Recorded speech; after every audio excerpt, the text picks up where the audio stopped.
Alhamdulillahi Rabbil Alamin alladzi arsala rasulahu bil huda wa dinil haq liyudhhirahu 'ala ad-dini kullihi wa kafa billahi shahidan. Asyhadu an la ilaha illallah wahdahu la syarika lah wa asyhadu anna Muhammadan 'abduhu wa rasuluhu la nabiyya ba'dah. Allahumma shalli 'ala Muhammad wa 'ala ali Muhammad.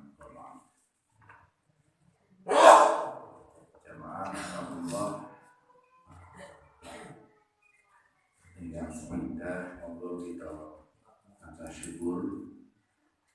bersyukur pada Allah Subhanahu wa Ta'ala. Pagi ini kita semua dipun paringi kemudahan sehingga kita wujudkan nikmat saking Allah Subhanahu wa Ta'ala saking dalam ibadah sholat berjamaah lajeng sampai-sampai satu silaturahim kalau bersama di tempat yang kita cintai yang insya Allah dimuliakan Allah Subhanahu wa Ta'ala.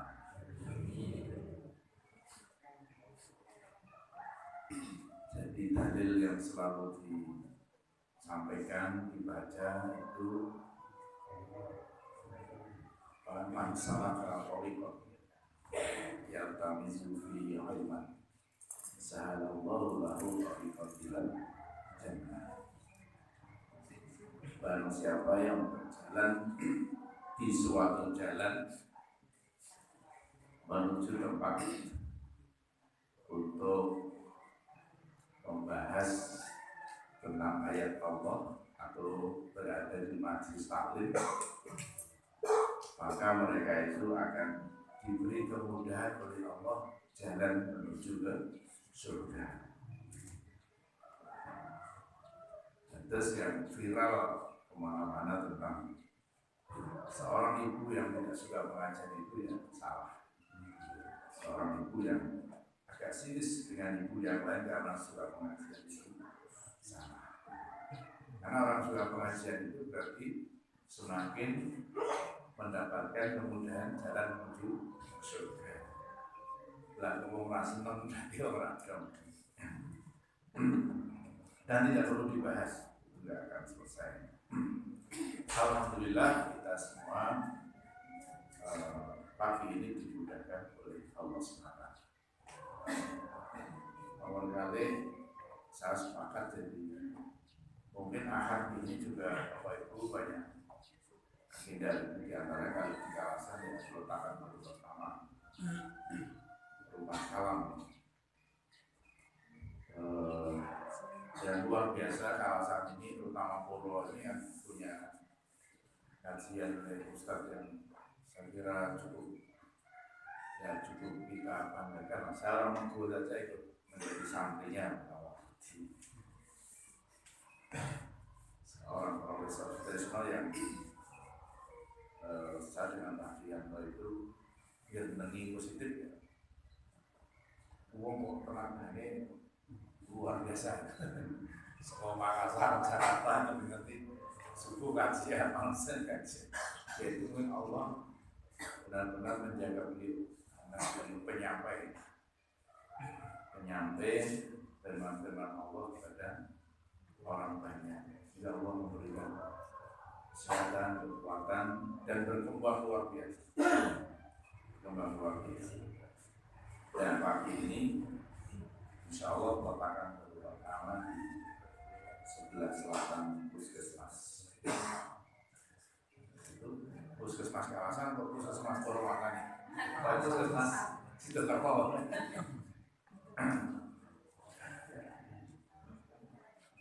Yang ketiga, saya sepakat pengajian tidak usah lama-lama, jadi sesuai jadwal 6 harus selesai. Bahkan sebelumnya saya ada musab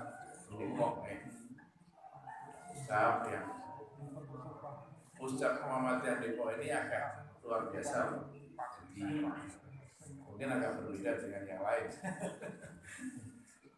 Jadi ada ya ada apa ya, bukan apa, ada keseriusan gitu, keseriusan di dalam sopos yang ada itu ada keseriusan. Ya, makanya ya kita harus serius gitu begitu ucap. Jamaah rahmatullah, pagi ini saya akan menyampaikan satu atau mungkin dua ayat untuk menjadi bahan kita memahami dan nanti kita Bapak Ibu jamaah sekalian untuk memahami masing-masingnya. Dari salah satu ayat yang saya kira jamaah sekalian sudah pernah mendengarkan penjelasan Quran dari Rasulullah barangkali yang biasa ada di sana, dari surah Al-Jasiyah 23.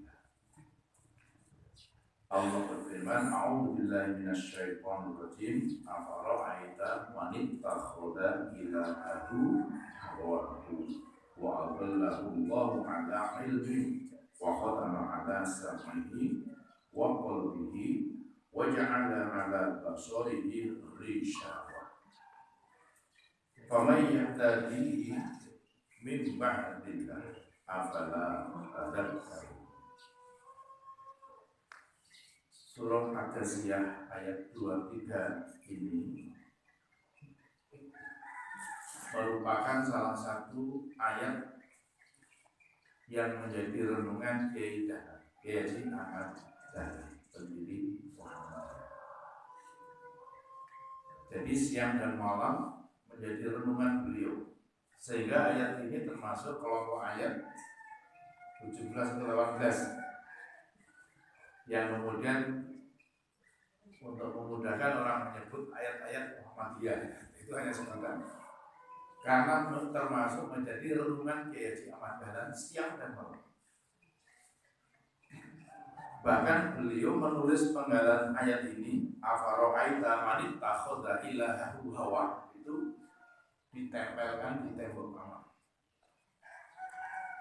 Jadi Bapak Ibu mungkin kita perlu melihat juga ya, ayat-ayat yang mungkin menohok kita itu perlu juga untuk ditempel. Sementara kalau teori apa tuh?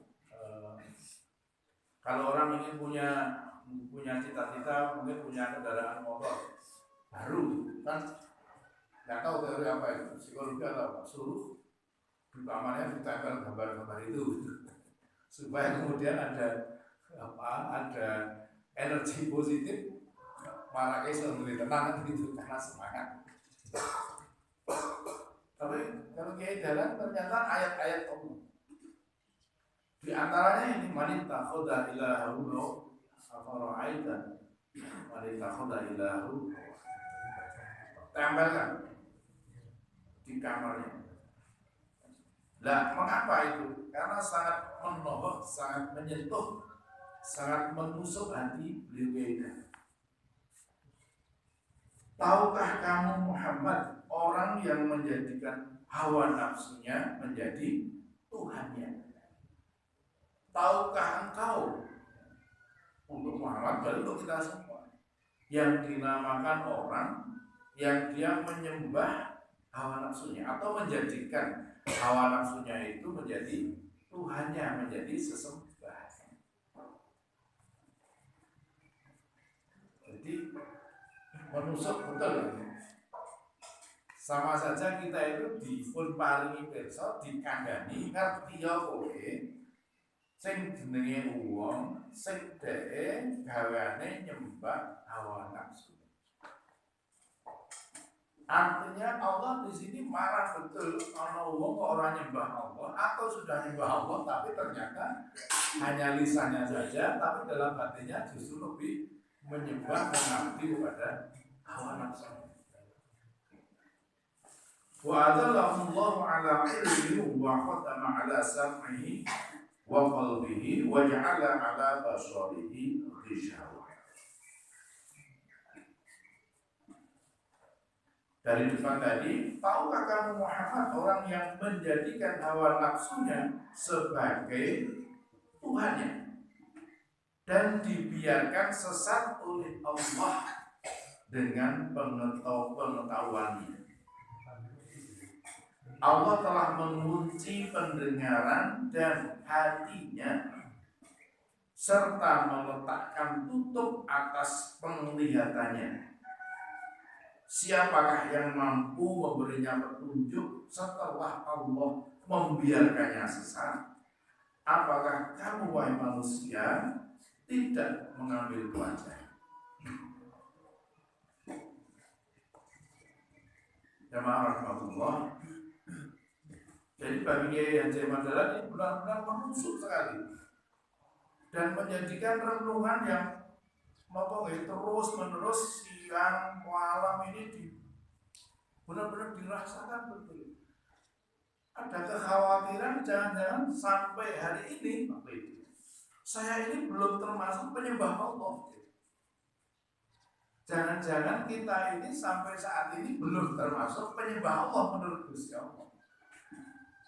Jangan-jangan kita sampai hari ini masih disebut sebagai penyembah hawa nafsu, walaupun secara lahiriah jasad kita ini sudah menyembah Allah, sudah takbir, sudah rukuk, sudah sujud dan seterusnya. Tapi jangan-jangan Allah masih ngeklaim, Allah masih menilai, menyimpulkan, Allah masih menilai kita ini masih termasuk orang-orang yang menyembah Allah. Nah ini yang benar-benar oleh Kiai Haji Madahlan kemudian menjadi renungan yang terus-menerus dirasakan sehingga sampai-sampai ayat itu tempelkan dalam tembok kamar. Bapak Ibu rahmatullah, hari ini pagi ini di Stadion Mabesari ada, saya nggak tahu model kadang-kadang kan ada model kelompok motor mungkin itu se-Indonesia kumpul sana. Hari ini kayaknya CB, ya CB. Jadi saya mulai jam 12 tadi hampir agak kacau tidurnya. Karena rombongannya suaranya mengerikan ya, kayak orang tampaknya bahkan cenderung provokatif. Bumbu-bumbu itu sebagian yang beresek di depan saya itu pada tidur. Wah, setiap kios-kios itu udah turun. Bahkan ada yang dimentin saya ya mudah-mudahan dia tidak hanya karena minum tidur, tapi dia juga subuh. Paling right di doa subuh. Ya alhamdulillah. Artinya memang orang kalau sudah mencintai sesuatu itu luar biasa. Di akhirat dulu kan, karena dia menuruti nafsu. Oleh arifin itu tidak hanya suara Pak yang kita lakukan, asapnya itu kan masuk rumah. Sampai rumah saya itu mati biru Pak. Kalau ke stadion asap itu.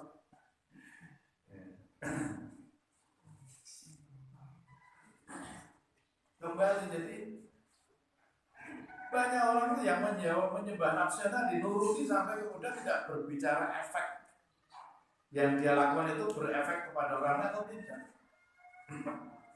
Itulah renungan ayat ini yang benar-benar menjadi salah satu dari sekian renungan fokus dia. Kekhawatiran beliau adalah itu tadi. Loh, sekarang saya sudah mengatakan deklarasi sebagai orang yang beriman kepada Allah, sudah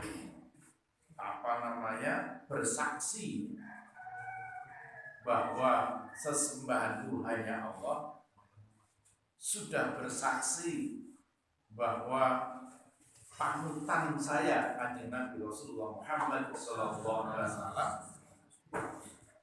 tapi sudah benar-benar diakui Allah atau belum? Jangan-jangan masih dalam kelompok ilahahu Allah, masih tergolong batasan sebagai orang yang menyembahnya kepada Allah. Bapak Ibu, ini sederhana kata-kata ini, tapi ya juga mendalam juga. kita berpuluh-puluh tahun ini, iman kita ini jangan-jangan masih terganggu oleh itu gitu.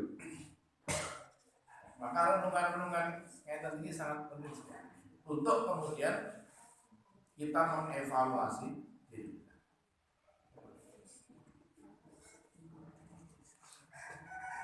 Mau pengajian seperti ini bisa jadi kita ini dipengaruhi oleh hawa nafsu kita.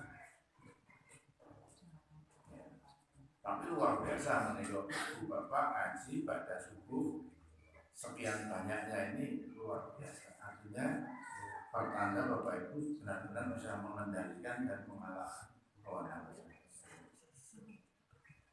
Kalau pagi ini mungkin tidak terlalu sekali, beberapa hari yang lalu dinginnya luar biasa. Dinginnya luar biasa. Saya ikut kemarin ngaji di profesor di masjid kelurahan itu ya, nyebrang Sambiar itu benar-benar dingin ya. Tapi kemudian perang dalam batin kita antara iman dan hawa nafsu itu.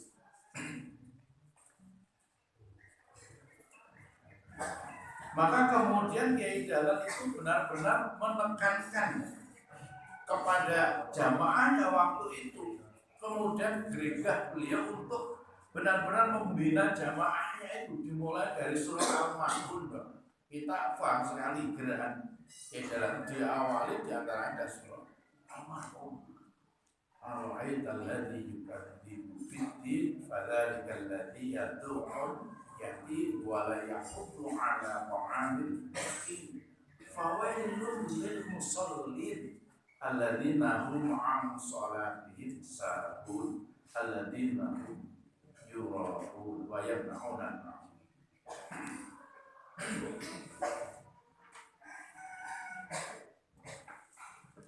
Jangan-jangan kami ini sudah sholat, kita ini sudah sholat, sudah iman kepada Allah, tapi jangan-jangan kita masih cuek kepada anak yatim. Padahal punya kemampuan, berarti dia sholatnya masih karena nafsu, karena masih ada iman-iman hartanya. Ini yang direnungkan ya seperti itu. Kita masih cuek dengan anak-anak yatim. Tapi sudah sholat tiap hari, sudah ya pengajian tiap hari, sudah berorganisasi tiap hari. Tapi nyatanya satu hal tentang dawuh Allah ini kita masih tidak gubris, tidak peduli. Padahal ada di antara kita yang sebenarnya harus kita perhatikan, yaitu seorang anak yatim yang memang betul-betul anak yatim yang perlu diperhatikan. Saya ini yatim piatu Pak, orang yatim. Double. Jadi yang perlu diperhatikan Puan Maharani itu yatim, modal kecil juga. Apa era ono?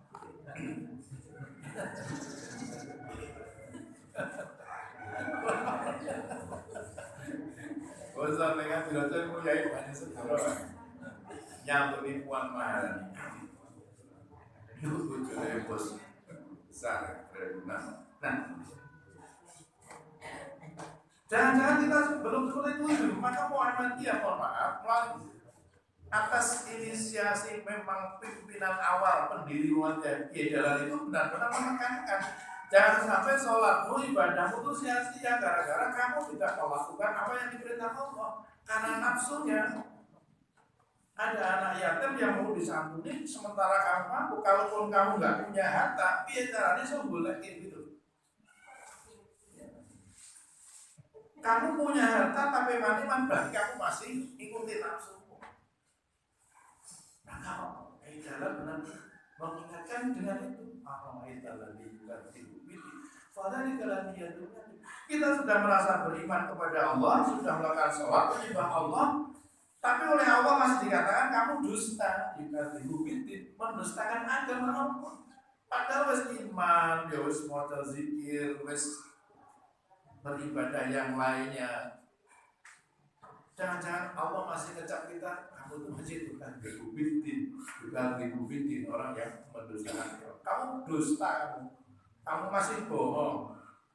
Buktinya satu, tidak peduli kepada anak yatim, padahal kamu mampu untuk berbuat. Kalau kamu nggak punya harta, mampu berbuat, mengkoordinir pengumpulan melalui kotak infak di masjid khusus yatim atau apapun, artinya ada kepedulian. Maka kan menjadi ramai ketika 10 Muharram itu salah satu hal yang baik dilakukan adalah kita dengan anak yatim, bahasanya adalah ngelus-ngelus kepala anak yatim, tapi maknanya bukan sekedar ngelus-ngelus bujak-bujak toh. 10 Muharram anak yatim rambut bujak-bujak sunnah gitu. Artinya kita kemudian menyambutnya dengan ngelus-ngelus dalam arti kasih sayang, bukan kemudian secara ya bujak-bujak toh, jinjau apa ya. Dikumpulkan uang bujak-bujak. Artinya ada kasih sayang, ada sayang. Tapi ada yang memaknakan begitu, ada.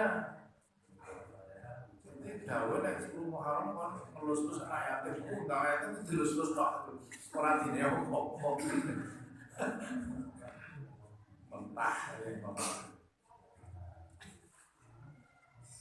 Juga termasuk bagaimana sikap kita kepada orang-orang miskin yang juga harus disantuni. Wala yaqudru ala ta'amil miskin. Sudah sholat, sudah ibadah kita, sudah berjuang, tapi tidak peduli pada orang miskin. Ketika kita punya harta, belas tidak berpikir orang miskin sekitar kita santuni. Atau ketika kita tidak punya harta, kita berjuang bersama-sama untuk bisa menyantuninya. Maka Allah dikatakan kita beribu bitin, kamu berarti masih mendustakan sama Allah. Bohong lagi, muni cinta kepada Allah, cinta kepada Rasulullah. Itulah mengalir. Maka beliau ngaji itu 2 ayat itu benar-benar dari 2 ayat 3 ayat. Kalau jamaahnya belum melakukan, masa tambah disipaskan. Oke, karena beliau memang cenderung kepada ya kalau sekarang saya sufi ya, benar-benar hati yang ditekankan. Bahkan fawailul lil musallin, sholatnya pun bisa termasuk sholat yang celaka, malah celaka. Mengapa ya sholatnya tadi ternyata tidak diiringi oleh satu perbuatan yang itu menjadi perintah. Mengapa? Alladzina hum an sholati sahun. Sholatnya lalai, sholatnya sembrono, karena sholatnya belum kepada Allah, tapi baru dalam rangka mengikuti nafsunya. Sholat mas, ini September, Oktober, November, Desember, Januari, Februari, kurang mensasi lebih pemilu. Sholat selalu mengenai masjid kurang 6 sasi itu Pak Budin delok sholat paling lagi mungkin pilih sholat 6 sasi nafsu, dia menyembah nafsu itu. Soalnya orang yang masjid orang yang kenal, berarti hanya mengikuti dan menyembah nafsu. Sodakoh Saudul yang gawa sekretaris.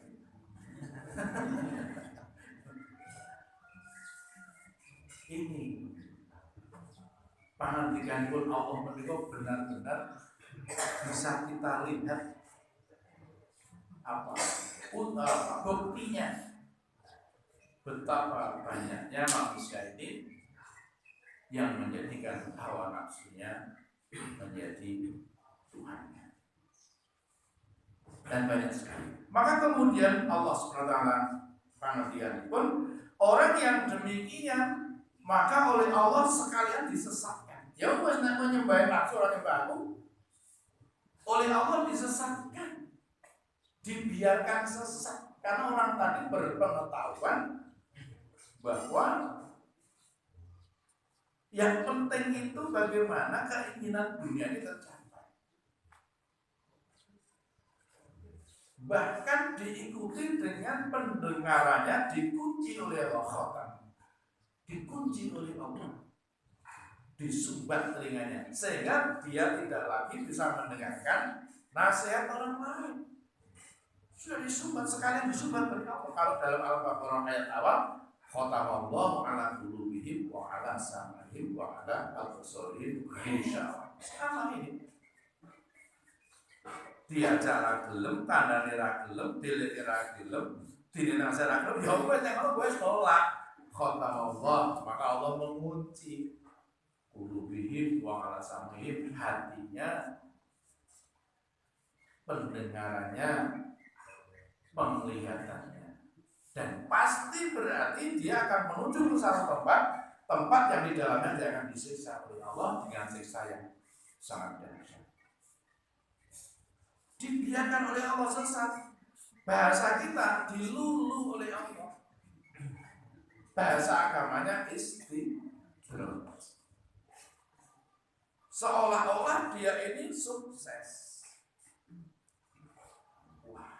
Alhamdulillah, aku orang pilih usaha. Kok gampang banget ya usaha ini. Utang lagi. Utang. Ayo sing pendalino ngajine akad lagi. Wahai, aku ora tau bae.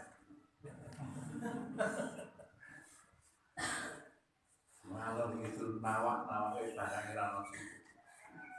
Padahal itu yang dicintai oleh Allah. Karena nawak-nawaknya bengak-bengok tadi itu pahala dari Allah. Upaya untuk bertahan dalam rangka biar bisa ibadah. Beda dengan dia. Wes mbok ibarat bahasa nek ucap-ucap murid pakai waktu itu. Luhut panjaitan nek watak untuk itu. Baratnya ekspor. Oke, perlu ekspor itu. Sawit bisa. Rasa repot-repot itu sudah otomatis dapat. Bapak Ibu kalau yang lain jadi gubernur, neng mungkin ada Jogja ya, terluar daerah nanti. Sementara Jogja belum mungkin di gubernur. Di situ ada pembangunan hotel, rasa repot-repot, rasa menurut saya itu ini Anda, Pajaran sudah dianggap sah. Gubernur Bapak Saleh Pak Sunandar itu usahanya 10%. Ini orang perlu tahu itu sudah pernah.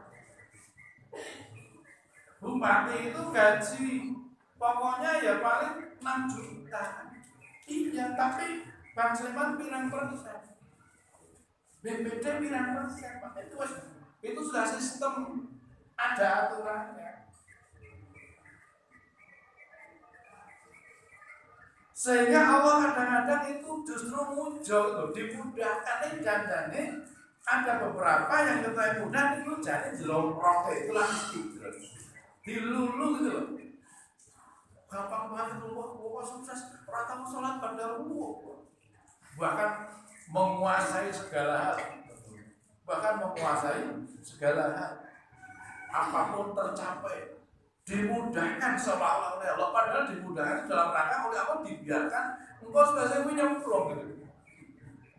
Kita orang-orang yang imannya kurang kuat kadang meli, tapi kita sebenarnya kalau kuat itu dilulu Gusti Allah dan baik suatu saat dia akan cemplung karena oleh Allah dibiarkan sesat.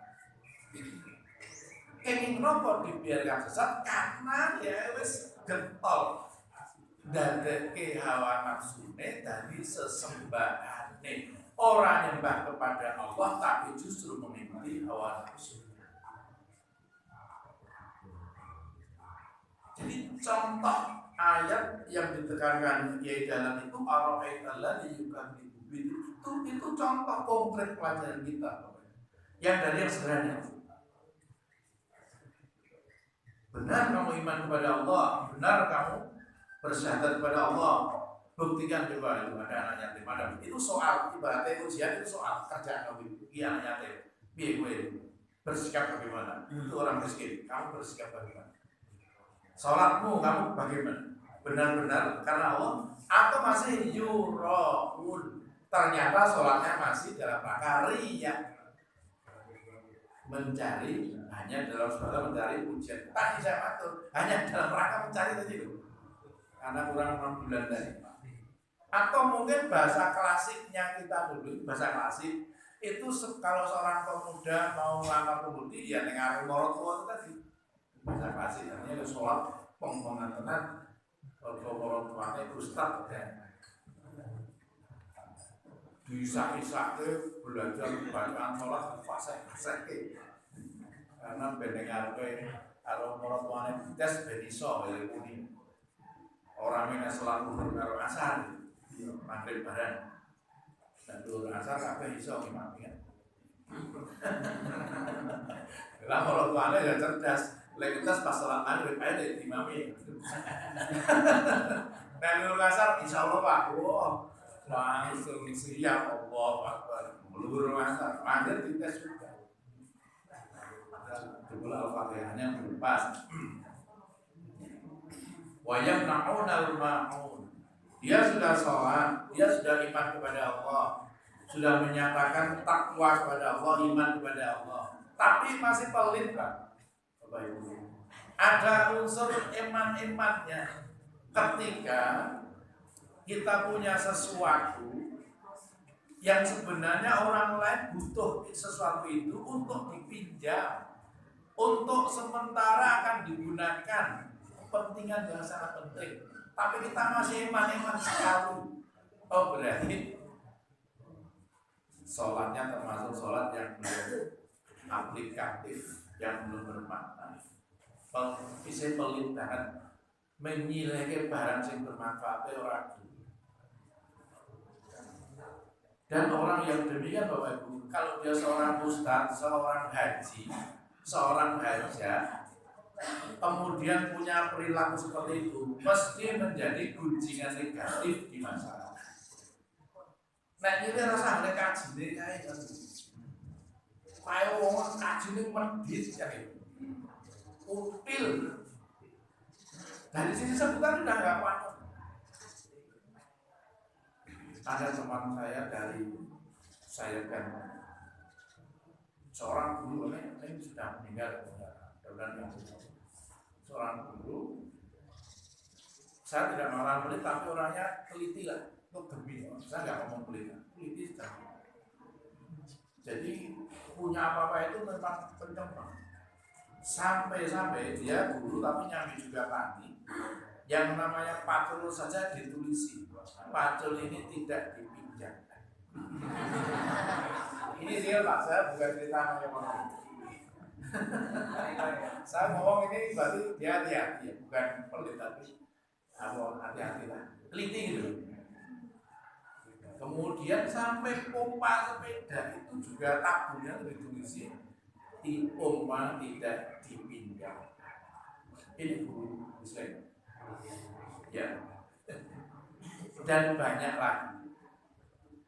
Nah, masyarakat jengkel, tetangga itu teman saya, tapi teman saya sekarang baru sakit stroke di PKU.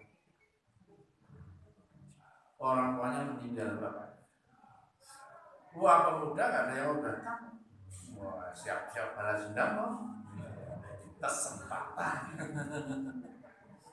Nggak ada yang mau datang. Akhirnya teman saya ini termasuk orang berpengaruh di situ, ngereh-ngereh anak-anak muda, ada sebagian yang mau datang. Intinya kan suruh menyebarkan surat pelayanan. Kalau sekarang mungkin sudah grup WA selesai dulu kan telepon. Nggak ada yang mau datang.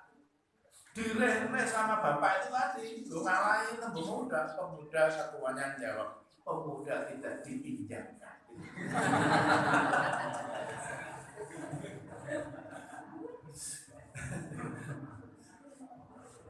Akhirnya sebagian pemuda tetap mau Bapak Ibu ngedum surat lelayu itu, terutama yang ke dinas-dinas Sleman, karena dia seorang guru. Inginnya kan dinas, kemudian mungkin UPT atau kalau di kecamatan apa kita namanya, ya korwil ya, kecamatan Kapanewon semua teman-teman guru. Oleh anak-anak pemuda itu juga didosak kepok itu, tapi semacam pelongis lokal mantan. Kemarin itu juga cemplung keseluruhan semua. Sehingga bapak ini yang bilang orang tuanya ini menunggu koncone curang kok. Lah kok kapan dong lelayune cemplung. Ini ceritanya tahu. Gara-gara diawali punya sesuatu yang bermanfaat di sini lagi jalur ora. Kecuali nek nyile yo ngawur itu perlu perhitungan. Mulai motor balik cuci mulai balik ke lembut. Nah, itu ya perlu perhitungan. Tapi nek ikhlas juga benar. Wayang mau dia sholatnya bagus, sudah ibadah, tapi kemudian dalam hal itu pelit. Maka Allah bagi orang yang demikian justru oleh Allah dibiarkan sesat. Berjeneng dewe, dia punya pandangan seperti itu oleh Allah dibiarkan. Bahkan telinganya disumbat, dikunci oleh Allah. Bensisan orang krungu nasihat. Bensisan orang krungu orang yang memberi masukan-masukan. Matanya pun ditutup, di atas mata ada tutupnya sehingga menutupi penglihatannya. Juga tentu hatinya disebutkan dalam surat ayat 23 tadi. Ditutup matanya, sumbat telinganya, hatinya ya wes dikosongkan. Berarti orang itu sudah berjalan tidak pakai nalar, melaku menuju tempat terakhir yaitu di neraka.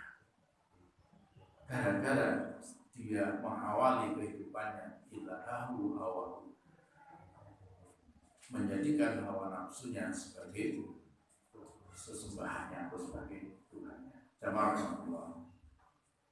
Jadi kalau orang sudah diluluh oleh Allah, sudah itu alamat. Tidak pernah diingatkan oleh Allah.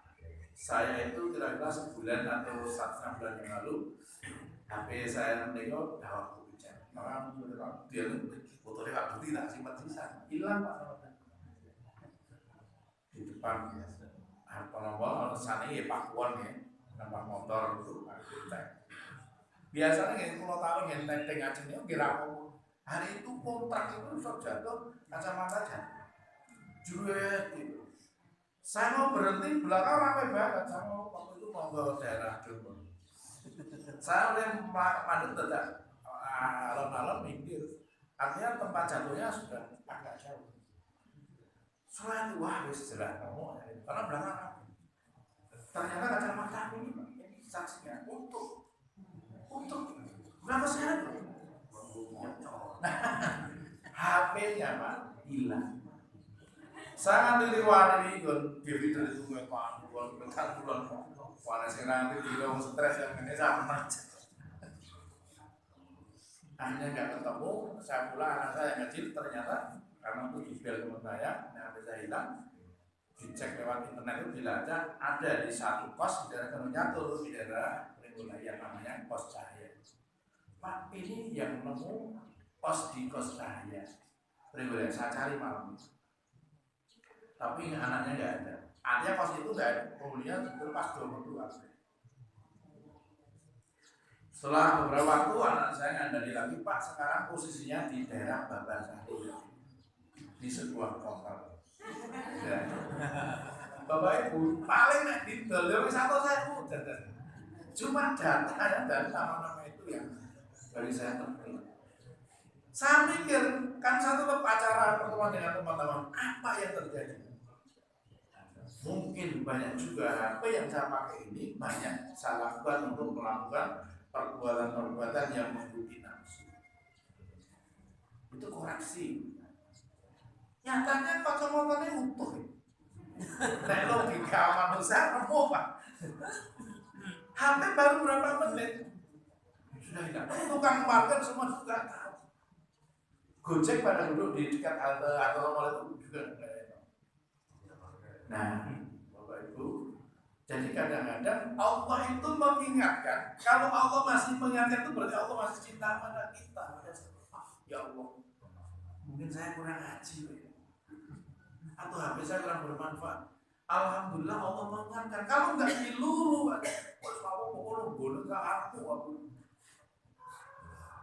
atau mungkin dalam bentuk yang lain.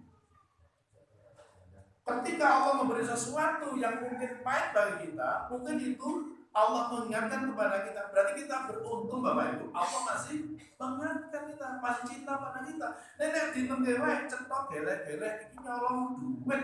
Kok Allah membiarkan itu? Gejala-gejala Allah menyesatkan. Berarti kita bakal kejlok.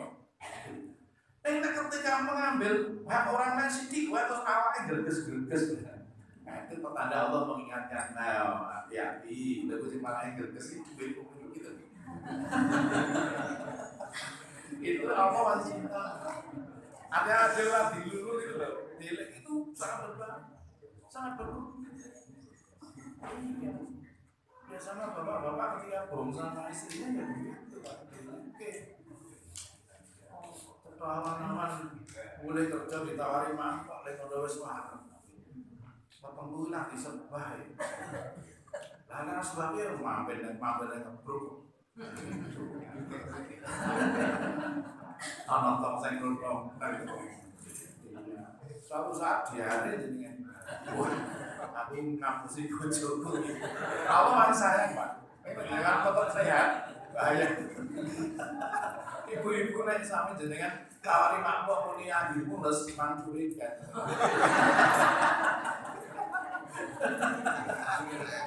Enten sing batin pawat kalau pengalaman iki. Kalau tahu sih besok